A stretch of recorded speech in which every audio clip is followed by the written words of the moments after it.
First of all, we'll just a little overview on on how Halloween works and where it comes from. So, is that on?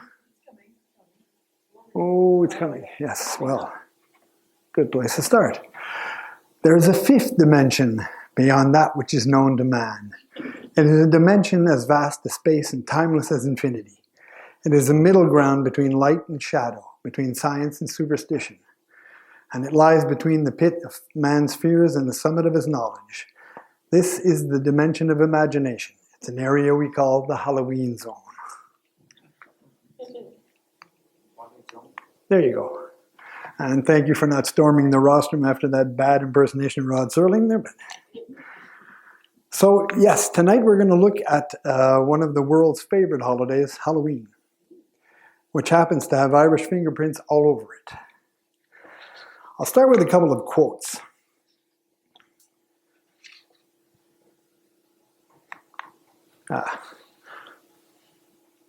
Some of them might be a little blurry.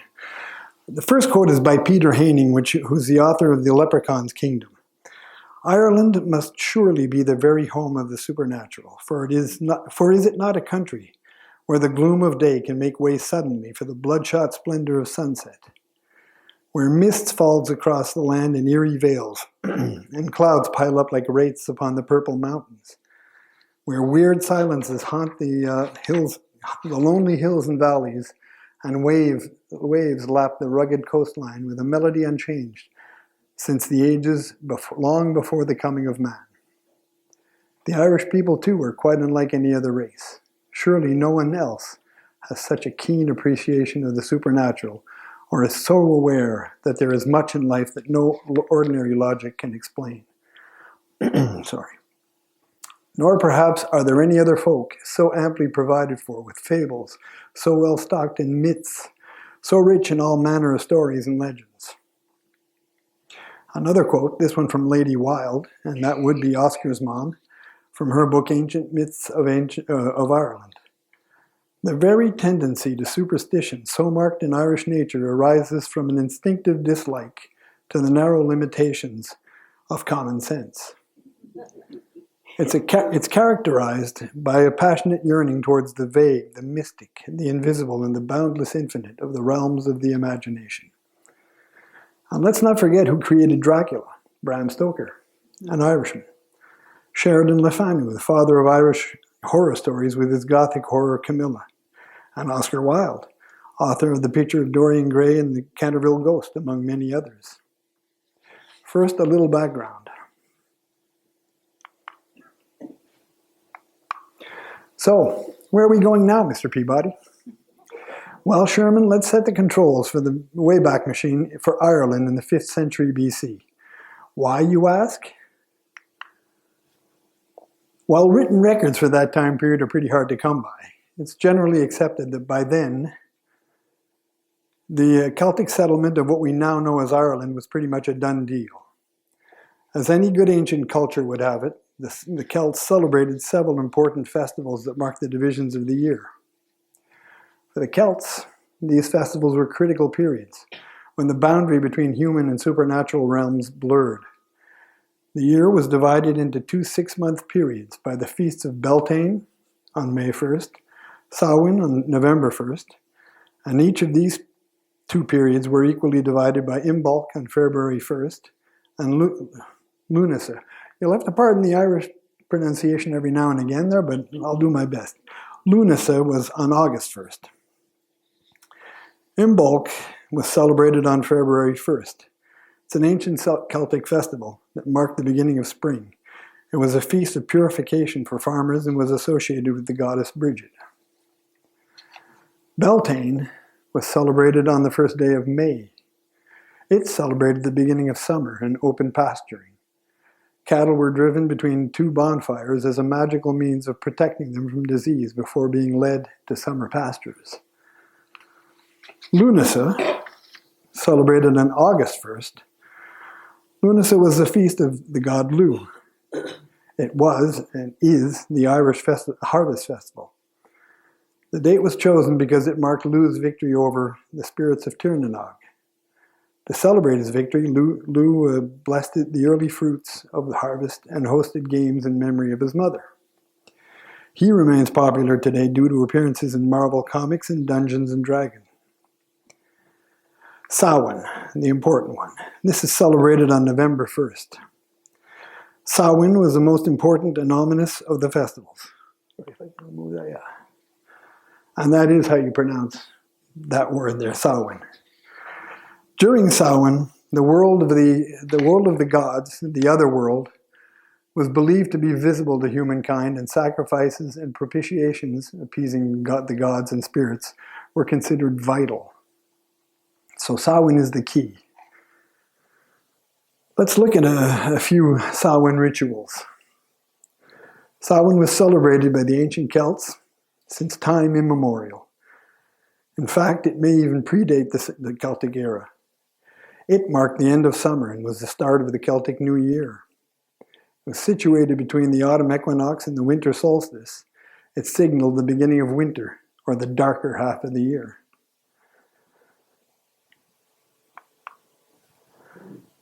It was a time when the boundaries between the world of the living and of the dead became blurred. Many believed that on Samhain, the ghosts of the dead could more easily come back to our world. This at first might seem a little frightening, but it wasn't necessarily seen as a bad thing. It was a time to honor departed friends and family. But mischievous and malevolent spirits could also roam the land, and protection was needed from them. Samhain is mentioned in the earliest Irish literature from the 9th century on. It was when the cattle were brought down from the summer pastures and livestock were slaughtered.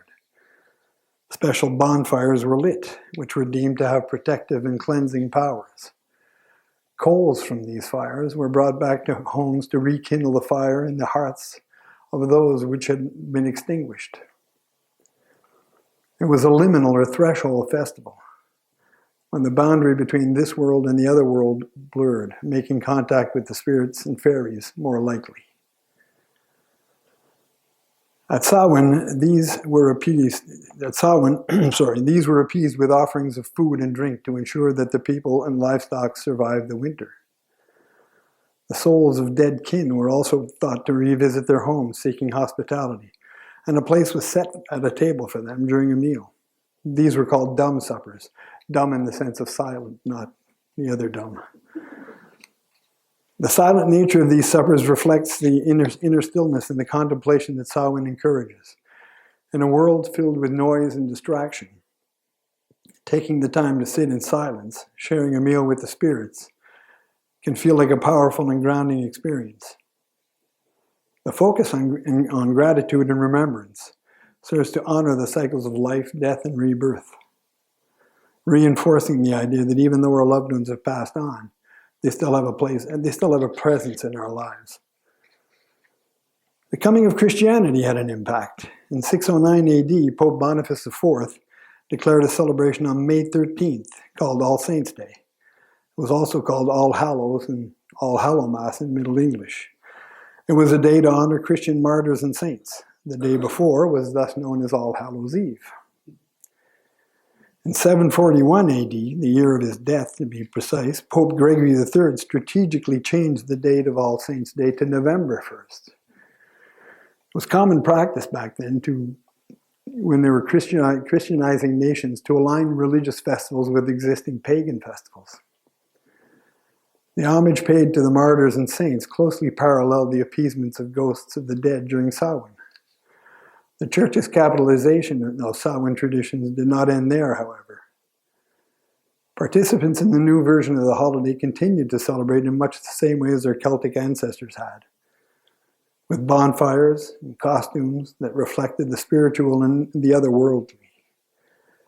But the offerings of food and goods to protect themselves from spirits and ancestral ghosts became offerings of food and drink to the poor, displays of generosity and goodwill.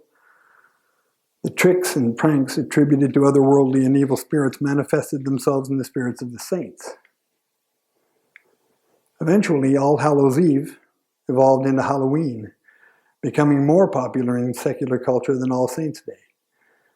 The pagan turned Christian practices of dressing up in costume, playing pranks, and handing out offerings have evolved into popular traditions, even for those who may not believe in otherworldly spirits or saints.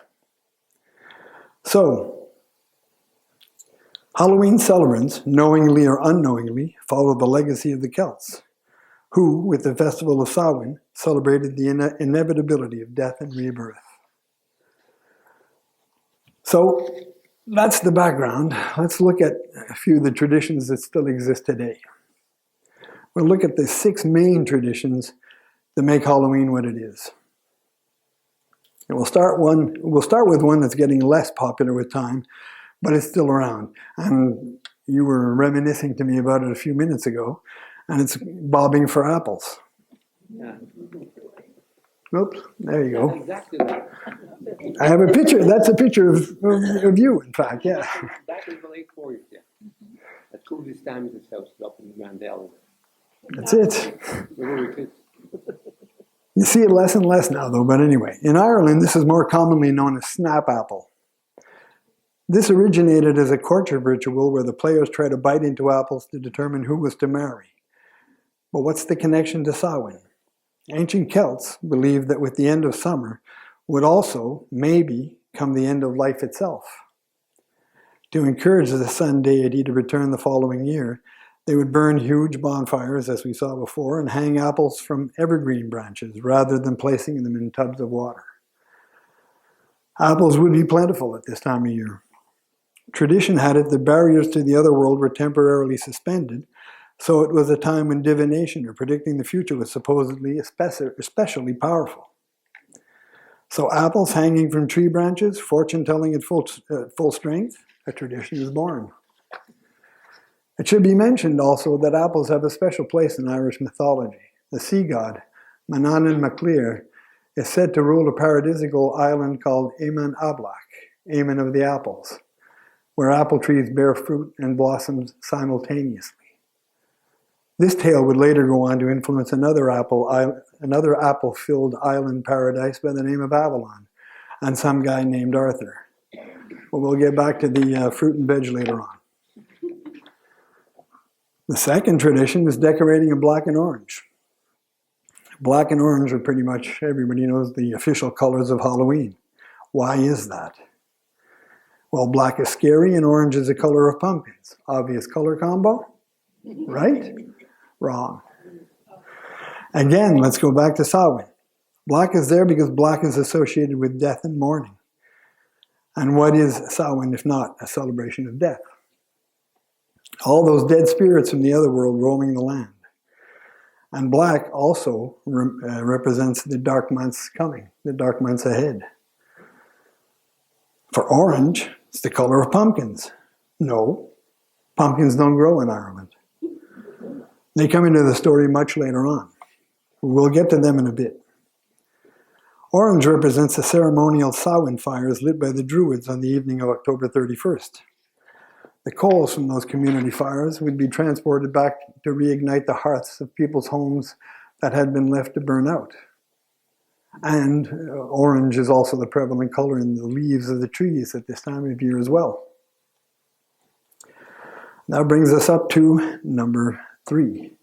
You may or may not be surprised to learn that there was a time when people did not disguise themselves as superheroes, sexy nurses, princesses, or Donald Trump, but rather as ghosts and goblins and all manner of ghoulish, ghastly, terrifying creatures. Actually, maybe we can slide in Donald Trump in that section there. Here are a few examples. Well, there's the apples hanging from, pretend there's a tree there. Here are a few examples of the costumes from early in the last century. And give you an idea about what they were trying to do with the costumes.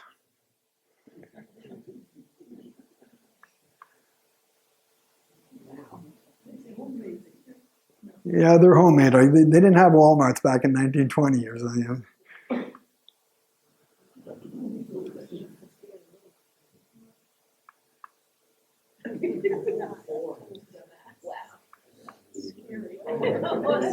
Well, the intention was to scare. And that one there, the more I look at it, the more I'm starting to get convinced that it's generated from AI, but you get the idea, you get the picture. Again, this comes from Samhain. The goal of the disguises was not to appear cute or strong or extravagant. It was to blend with the natural beings crossing over from the other world. And that meant adopting a frightening experience so as not to be recognized and left alone. Starting around the 16th century, groups known as mummers or geysers would pay homage to this cultic custom by gallivanting around, going door to door in costumes on Halloween, reciting verses in exchange for food. The costumes were a way of confusing the spirits, so they wouldn't kidnap them and take them into the other world. It's also interesting to note that in addition to the wearing of grotesque masks and fantastic garments on Halloween, face painting as a disguise appears to have its origin in Samhain as well, and is directly connected to those ceremonial bonfires we spoke about before. People would blacken their faces with the ashes of the druidical bonfires for protection and good fortune. That takes us to the fourth tradition, which is giving out candy. As mentioned earlier, the ancient Celts tied apples to evergreen branches on Samhain to encourage the return of the sun deity. Also, Samhain was a great Celtic feast of the dead when offerings or sacrifices of various kinds were made to ancestral spirits and to the Tuatha Dé Danann and the spirit hosts under their control. The Tuatha Dé Danann were the supernatural old gods of Irish mythology, known for their supremacy over ghosts and demons on Samhain, and their power to steal mortals away at such a time. Obviously, it was important to keep these people happy, lest they unleash a fire-breathing monster from the other world.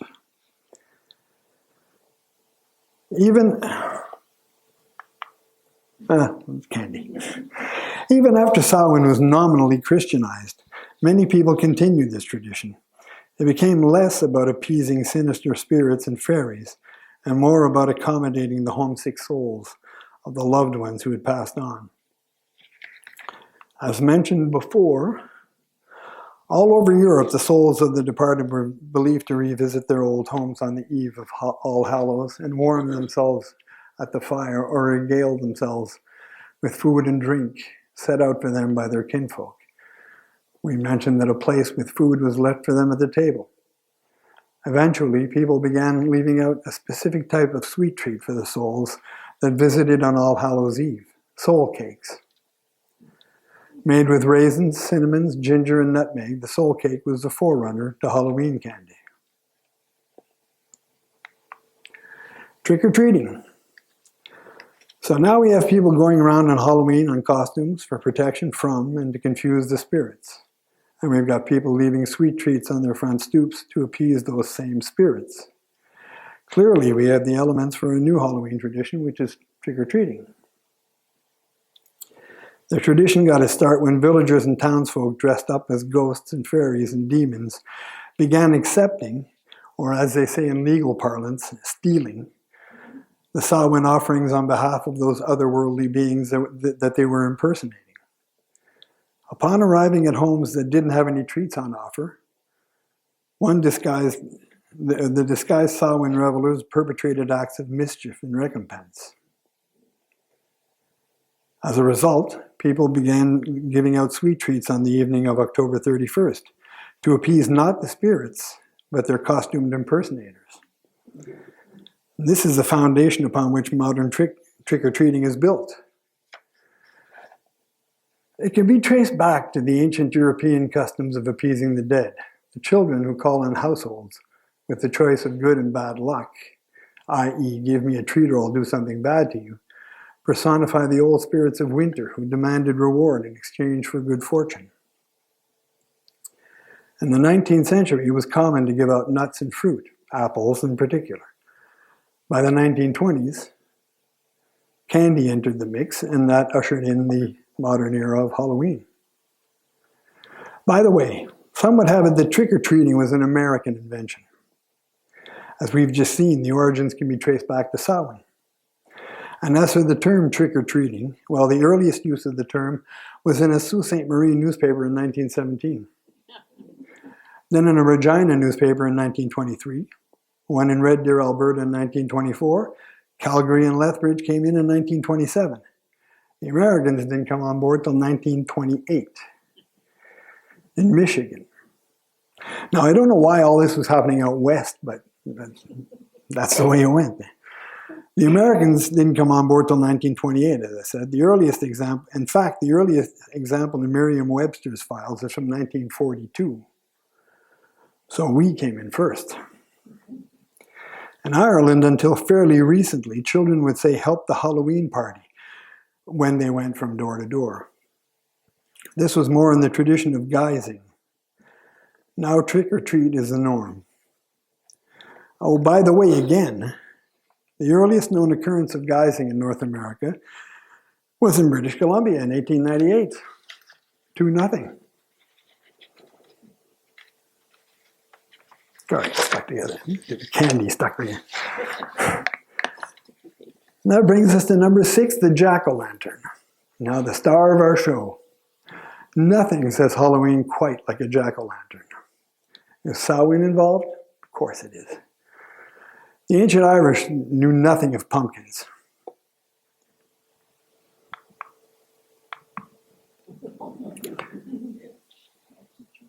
They don't grow in Ireland. On Samhain, they were carving faces in turnips, beets, and potatoes, and sticking coals or candles inside of them to create lanterns. Samhain being at harvest time, root vegetables were plentiful. Now, just a little aside. On your way home, stop in and buy a rutabaga. Take it home and start carving. Let me know how that turned out next time we meet.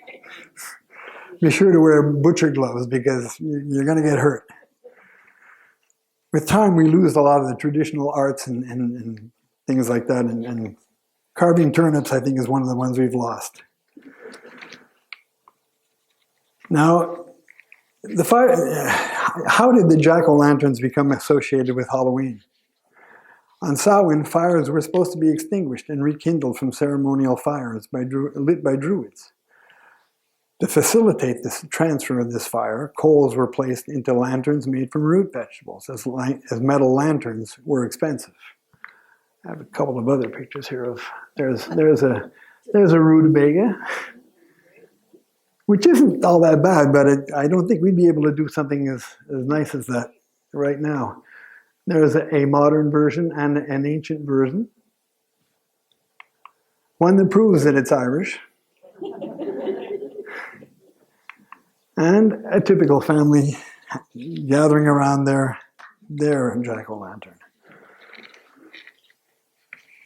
So these carved faces served another purpose as well, and that was to scare away any vengeful spirits, demons, fairies, etc., that had crossed over from the other world at Samhain. We fast forward now to the 19th century, and millions of Irish immigrants arriving in North America bring their tradition of carving root vegetables on Halloween with them. Imagine their delight when they saw a round, rotund native vegetable that was much, much easier to work with, the pumpkin.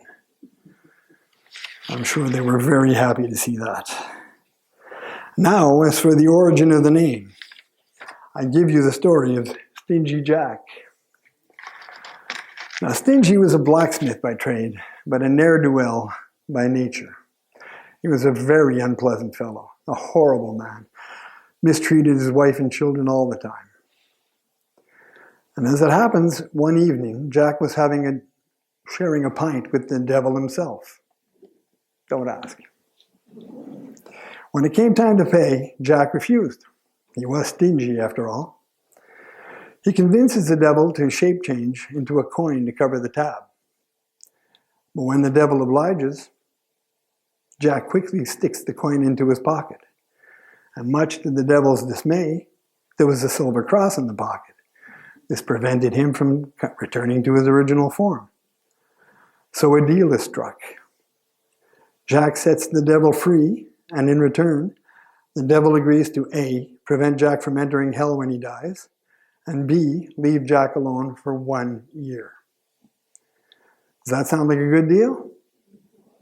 Not really, because guess who comes back after 1 year? And he's ready to mess with our Jack. Jack, however, is ready to rumble too. He convinces the devil to climb a tree and sample a delicious fruit. Again, an apple.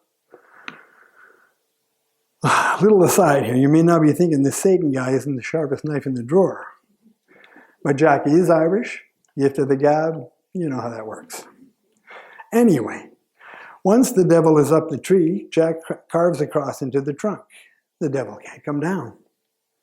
Another deal is struck. Still keeps the never going to hell business, but the devil frees Jack, for 10 years of peace.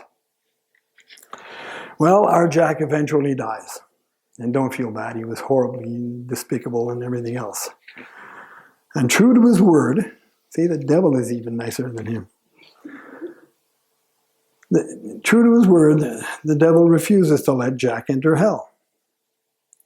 St. Peter, however, wants nothing to do with Jack and refuses to let him enter into heaven. So now Jack's fate is to wander forever in eternal darkness. But the devil is not completely heartless. Please, this is getting ridiculous here. So he tosses Jack a burning lump of coal from hell so Jack can have a bit of light.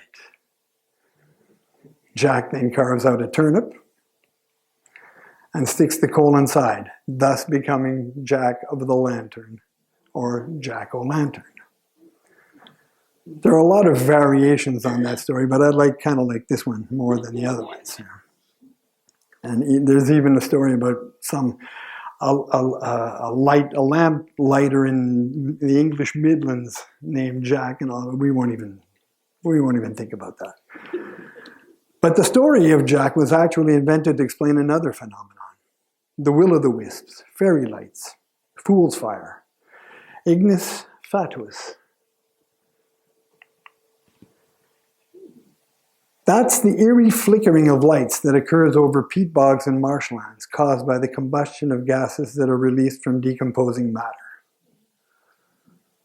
An example of where fiction is more interesting than actual science. And this happening, we're in October, the harvest is in, there's a lot of decomposing matter in the marshes and fields and bogs and stuff like that, so there's a lot of that going on. And these were thought to be lost souls wandering in eternal darkness, specifically Jack and some of his friends, if he ever had any friends, but that's another story. Another, by the way, remember the pumpkins only started to be used instead of other root vegetables after the massive influx of immigrants following the Great Famine. So the pumpkin jack-o'-lantern as we know it today was, in effect, a North American invention. I underline North American. Washington Irving, in the story of The Legend of Sleepy Hollow, which was written in 1820, certainly made pumpkins scary.